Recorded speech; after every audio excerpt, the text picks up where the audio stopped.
as a young engineer, I was the only person at the site, and people used to look at me like I'm an alien. Okay, why what she's doing at the site, checking the slabs and all that kind of things.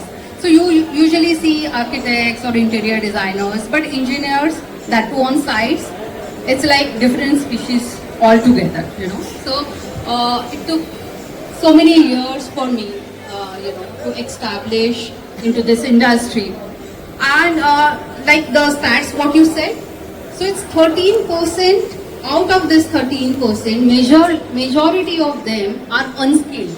So labor class women, and only 3 to 4% are in this technical roles or leadership roles. So if you see, a lot of work needs to be done. Today, when construction industry is booming like anything, there's so much work coming up, and if India is, in a like place where everybody is looking at us, and the kind of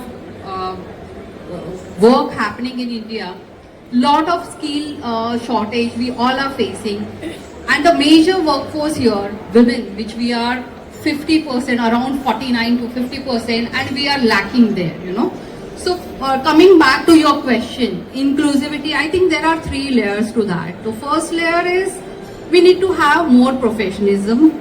So you see, like I was saying, only 13%, that too in a labor class. Now they are all unskilled women. So there are a lot of skilling which needs to be done there. So many women can come to, so you can't see electricians, plumbing, or this kind of jobs, you don't see women here. So a lot of skilling is required there. They are paid very less because they are unskilled.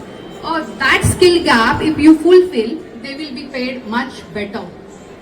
So that is one part. So that kind of trainings is the huge requirement in the industry, and many companies are trying for that. Like even government is trying for that, but still a lot of work is required.